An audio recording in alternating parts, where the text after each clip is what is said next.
Good morning, folks. It's Richard here. You know, I've had a lot of questions over the last year or so, a lot of questions. Richard, we've noticed, a lot of y'all have noticed, I don't have coiling problems when it comes to fishing line. I do a lot of dock shooting and skipping, which is one of my favorite techniques, and it wears on your line tremendously. Vertical jigging will too. But coils in my fishing line is something I'm not going to tolerate because I can't.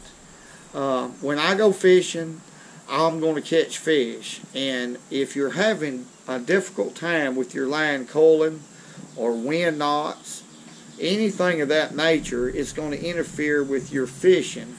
Therefore, you're not going to catch as many fish by the end of the day. Being hindered by this problem is really a serious thing. It's aggravating. It's frustrating, but we're going to stop that. I'm not going. This is not an opinion. I'm going to show you how to put this line on to keep that from happening.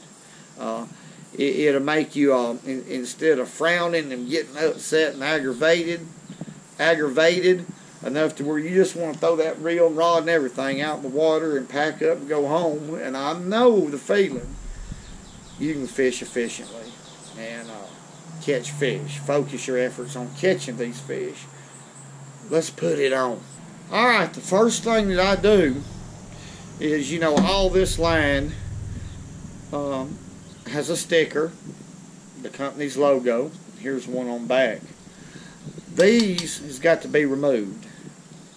And the reason I'm going to remove these is because I'm going to let this line soak for anywhere from 5 to 7 days in a 5-gallon bucket of water.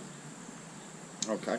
Oftentimes I'll buy 4 or 5 spools at one time and soak them all for, like I said, 5 to 7 days, something like that. You could even leave it in there longer if you needed to or wanted to.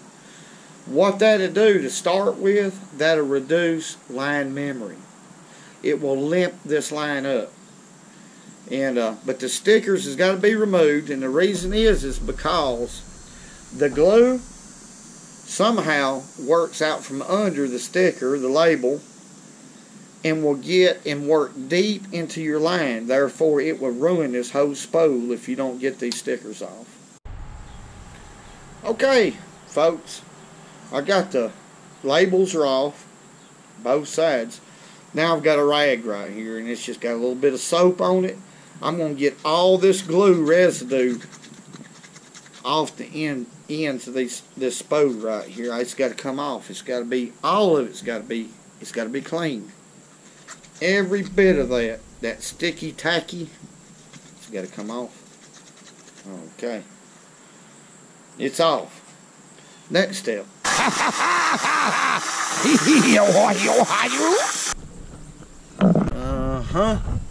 Now I'm going to let that line soak. I should have bought me about 2 more spools, but anyhow, 2 or 3 more.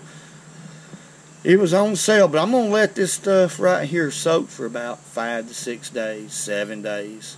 You know, probably longer the better. And it won't hurt the strength of the line. Alright, folks, to start with, I always leave about half of my old line on. That's my line filler, or spool filler. I fill it about halfway and leave it. That way I don't waste line, because when I change it again, you know, I don't have to put about half a spool on. So, but the direction is what's important right here about putting line on a spinning reel. The direction, okay, here's my reel. Line needs to be facing this way. Here's the spool. Okay, I'm going to pull up, and you can see which way the spool's spinning.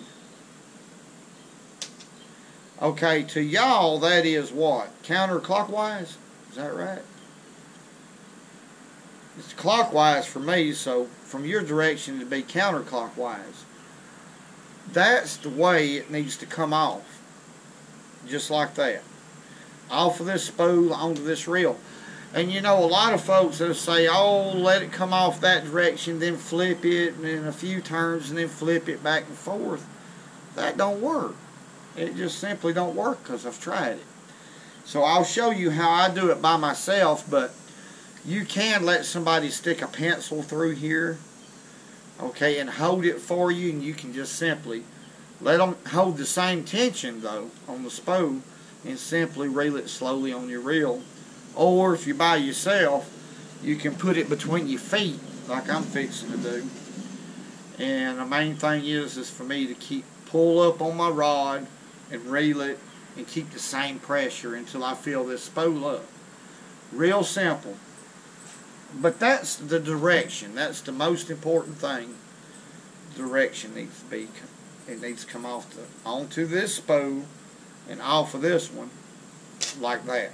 Folks, I got it between my feet right here, and all I'm going to do is I've got this line going through the first eye because I'm sitting down putting it on. There's nobody out here to help me, so I'm just going to pull it up as far as I can and then reel it back. And I'm keeping the same tension at all times, pulling it up. And it takes time to do this, but I don't care. I have time because I want my line on right.